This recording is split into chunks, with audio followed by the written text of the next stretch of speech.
Bonjour, donc je me présente Christina Labéjoff. Je suis nouvellement arrivée à l'université Toulouse-Capitole au service des RH. Donc j'ai deux missions au sein même de l'université, donc l'action sociale, donc pour mettre en place la PEH, l'allocation parents enfants handicapés, et au niveau handicap, donc la deuxième mission, donc c'est d'intégrer les personnes sur leur emploi, de les aider à l'intégration sur leur emploi et le maintien de l'emploi, et je les accompagne individuellement et je les informe sur leur RQTH, qui est la reconnaissance qualité travailleur handicapé. Alors au sein même du service de la DRH, il y a eu déjà des actions de sensibilisation pour pouvoir, c'est l'information sur la RQTH des agents, pour pouvoir les intégrer sur leur poste. Aujourd'hui, ce que nous comptons faire au sein même de l'université, c'est développer plus la communication, l'information sur la RQTH, donc la reconnaissance qualité travailleur handicapé, et faire plus aussi de sensibilisation, afin de pouvoir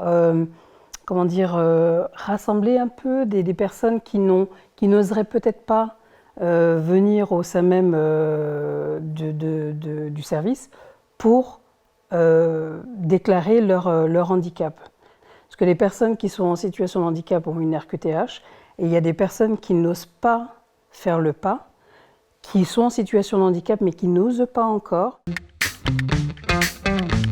Des projets à court terme, moi j'aimerais, et avec Cécile Le Gallou qui est la chargée de mission handicap, faire de la sensibilisation aussi tout au long de l'année pour rappeler aux personnes que le handicap, c'est, on peut vivre avec le handicap, vivre avec le handicap et pouvoir faire plein de choses.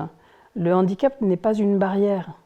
Une personne qui est recrutée, elle est recrutée pour ses compétences et non pour le handicap. Donc c'est permettre aux personnes d'être vues différemment. Et j'aimerais aussi faire appel à des associations, des organismes pour mettre en place d'autres choses, comme par exemple pour en 2023 mettre un repas à l'aveugle, ou faire des goûters dans le noir, ou faire des parcours avec une canne blanche, faire intervenir différentes associations pour pouvoir sensibiliser au plus grand nombre, étudiants et personnel. Au niveau des RH, il y a l'accent qui sera mis sur l'embauche aussi des apprentis.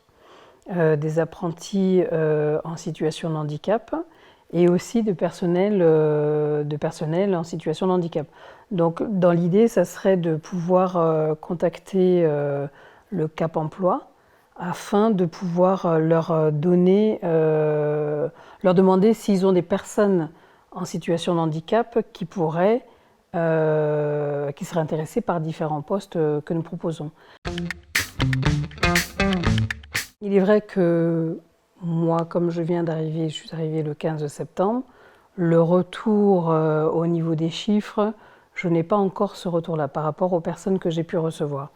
Maintenant, comme je travaille en étroite collaboration avec l'assistante sociale du personnel, j'ai eu des retours indirectement de sa part, des personnes que j'ai orientées vers elle qui ont précisé qu'elles étaient relativement satisfaites de l'accueil et de l'entretien que j'ai pu avoir avec elles. Et surtout de cette proximité. Mon but, c'est de pouvoir travailler en étroite collaboration avec l'assistante sociale, la médecine de prévention, et de mettre en place une équipe pluridisciplinaire afin de pouvoir faire avancer les choses.